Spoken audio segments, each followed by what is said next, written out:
एक रथ यात्रा और 100 यज्ञ का पुण्य।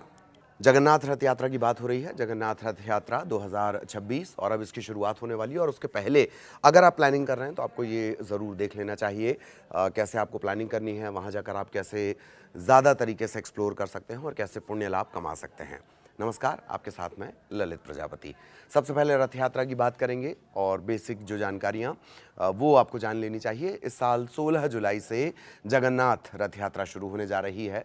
धार्मिक मान्यताओं के मुताबिक जो भी व्यक्ति इस रथ यात्रा में शामिल होता है और अगर उसे रथ खींचने का मौका मिल जाए तो 100 यज्ञ करने के बराबर पुण्य उसे प्राप्त होता है। ये मान्यताएं हैं।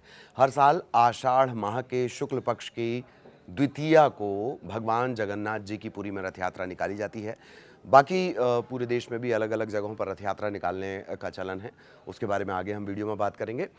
तो इस साल जो जगन्नाथ रथ यात्रा है वो 16 जुलाई को शुरू हो जाएगी।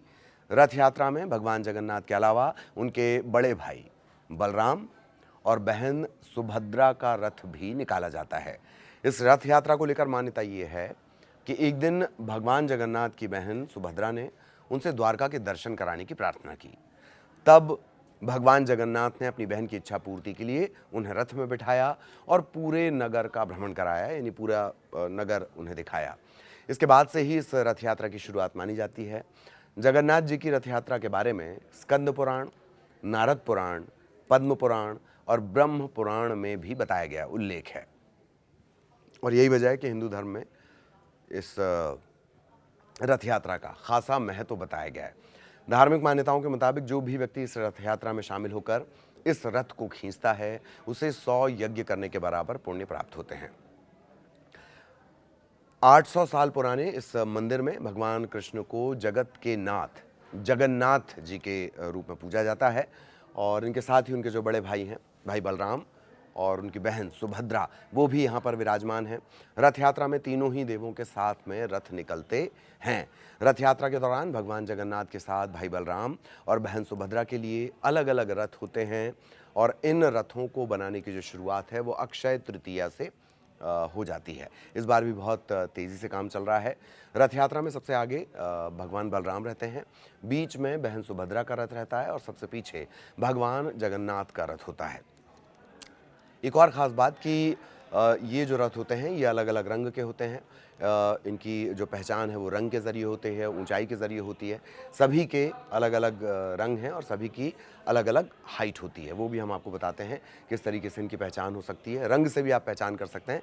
भगवान बलराम जी का जो रथ है उसे ताल ध्वज कहा जाता है, ताल ध्वज, और इसकी पहचान लाल और हरे रंग से होती है। वहीं सुभद्रा के रथ का नाम है दर्पदलन या फिर पद्म रथ भी इसे कहीं कहीं कहा जाता है। उनके जो रथ का रंग है वो काला या नीले रंग का होता है। इसमें लाल रंग भी मिक्स होता है हालांकि। और भगवान जगन्नाथ का जो रथ है उसे नंदी घोष या फिर गरुण ध्वज, नंदी घोष अथवा गरुण ध्वज दोनों नाम इस्तेमाल होते हैं, कहा जाता है। इसका जो ये जो रथ है भगवान जगन्नाथ का वो लाल और पीले रंग का होता है। ख़ास बात यह है कि नीम की लकड़ी से ये रथ बनते हैं। हमेशा नीम की लकड़ी से बनाए जाते हैं क्योंकि ये लकड़ी जो है औषधीय होने के साथ साथ पवित्र भी मानी जाती है। हर साल बनने वाले ये जो रथ हैं वो एक समान ऊंचाई के ही बनाए जाते हैं। अगर भगवान जगन्नाथ के रथ की ऊंचाई की बात कर ली जाए ये होता है 45.6 फीट ऊंचा। बलराम के रथ की बात कर ली जाए ये 45 फीट और देवी सुभद्रा का जो रथ है वो 44.4 फीट ऊंचा होता है। भगवान के रथ में एक भी कील या कांटे आदि का प्रयोग नहीं होता है और यहाँ तक कि कोई भी धातु मेटल का इस्तेमाल इस रथ में नहीं होता है। यही वजह है कि इसको बनाने की जो प्रक्रिया है वो बहुत हार्ड है और कुछ ही लोग हैं जो इस रथ को बनाते हैं।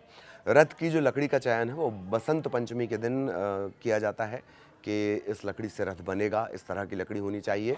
और रथ बनाने की जो शुरुआत है जैसा मैंने आपको बताया अक्षय तृतीया के साथ ही इसकी शुरुआत हो जाती है। छर पहनरा ये झाड़ू लगाने की रस्म है और इसी को आप अगर छत्तीसगढ़ में जाकर देखेंगे वहाँ पर भी रथ यात्रा निकलती है, बड़ी भव्य रथ यात्रा निकलती है। उसको छेरा पेरा बोला जाता है। अर्थ दोनों के समान है। तीनों के रथ तैयार होते हैं, तीनों भगवानों के रथ तैयार होते हैं और उसके बाद पूजा के लिए पुरी के जो गजपति राजा हैं उनकी पालकी आती है। इस पूजा अनुष्ठान को छर पहनरा के नाम से जाना जाता है। इन तीनों रथों की विधिवत पूजा की जाती है और फिर सोने की झाड़ू से रथ मंडप और यात्रा वाले रास्ते को साफ किया जाता है। जगन्नाथ जी के जन्मस्थली तक ये पूरी यात्रा पहुंचती है। ढोल, नगाड़े, तुरही, शंख ध्वनि, इसके साथ साथ लोग रथ को लगातार खींचते रहते हैं और रथ खींचने का जिसे सौभाग्य मिल जाता है वो महाभाग्यशाली माना जाता है। जगन्नाथ मंदिर से रथ यात्रा शुरू होती है और करीब करीब 3 किलोमीटर दूर गुंडीचा मंदिर पहुंचती है। इस जगह को भगवान की मौसी का घर भी माना जाता है। एक अन्य मान्यता के मुताबिक यहीं पर विश्वकर्मा ने इन 3 प्रतिमाओं का निर्माण किया था। ये स्थान जगन्नाथ जी की जन्मस्थली भी मानी जाती है। तीनों देव 7 दिनों के लिए यहाँ विश्राम करते हैं। आषाढ़ महीने के 10वें दिन ये जो सभी रथ हैं ये फिर से मुख्य मंदिर की तरफ प्रस्थान करते हैं, मुख्य मंदिर की तरफ वापसी होने लगती है। वापसी की यात्रा को भी एक टर्म दिया गया है, बहुड़ा यात्रा वापसी की यात्रा को कहा जाता है। जगन्नाथ मंदिर पहुंचने के बाद वैदिक मंत्रोच्चार के बीच देव विग्रह को फिर से प्रतिष्ठित किया जाता है। भगवान बाहर चले गए, फिर भगवान आए और फिर भगवान की तरह उनकी प्राण प्रतिष्ठा विग्रह जो है वो स्थापित किए जाते हैं। मान्यता क्या है? स्कंद पुराण में वर्णित है कि जो व्यक्ति रथ यात्रा में शामिल होकर जगत के स्वामी जगन्नाथ जी के नाम का कीर्तन करता हुआ गुंडीचा नगर तक जाता है वो सारे कष्टों से मुक्त हो जाता है। वहीं जो व्यक्ति जगन्नाथ को प्रणाम करते हुए मार्ग के धूल कीचड़ आदि में लोट लोट कर जाता है वो सीधे भगवान विष्णु के उत्तम धाम को प्राप्त होता है। साथ ही जो व्यक्ति गुंडीचा मंडप में रथ पर विराजमान श्री कृष्ण, बलराम और सुभद्रा के दर्शन दक्षिण दिशा को आते हुए करता है उसे मोक्ष मिलता है। इसे लेकर तैयारियों का भी सिलसिला मयूरभंज में लगातार चल रहा है। पहले से ही तैयारी शुरू कर दी गई है, रथ बनाने का सिलसिला शुरू हो गया है।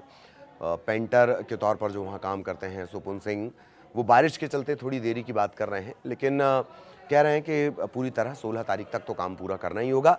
तेज़ी से काम किया जा रहा है। पहियों की पेंटिंग का काम शामिल है। टीम में और भी लोग हैं, सूरज कुमार बेहरा हैं, प्रभास रंजन हैं।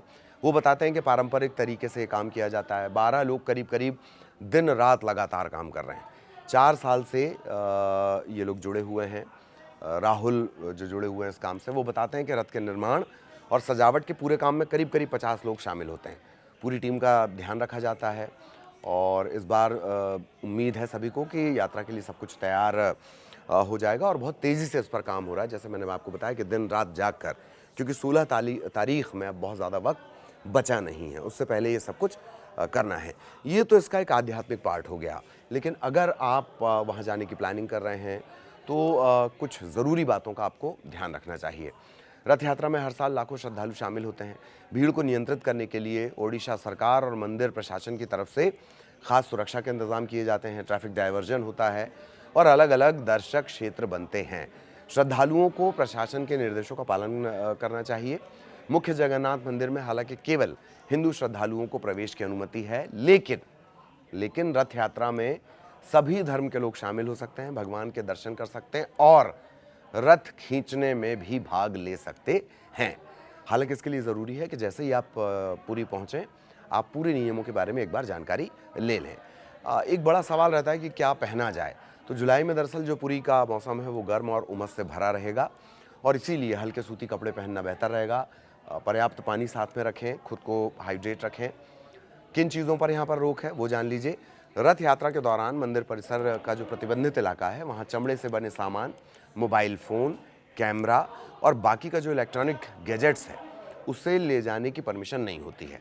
यात्रा से पहले नियमों की जानकारी आपको ज़रूर ले लेनी है। ट्रैफिक और पार्किंग सुरक्षा कारणों से ग्रैंड रोड और आसपास की कई सड़कें वाहनों के लिए इस दौरान बंद रहती हैं। ऐसे में निर्धारित जो पार्किंग स्थल है उसी का इस्तेमाल करें और ट्रैफिक डायवर्जन के लिए किसी भी तरह तैयार रहें। अब जब आप पुरी जाएंगे तो ज़ाहिरा तौर पर खाना पीना, हम जब किसी नई जगह जाते हैं तो वहाँ की जो लोकल टेस्ट होता है उसे ज़रूर करते हैं। तो पुरी की जो यात्रा है वो महाप्रसाद के बिना अधूरी मानी जाती है। इसके अलावा जो पारंपरिक ओडिया व्यंजन हैं वो भी काफ़ी लोकप्रिय हैं।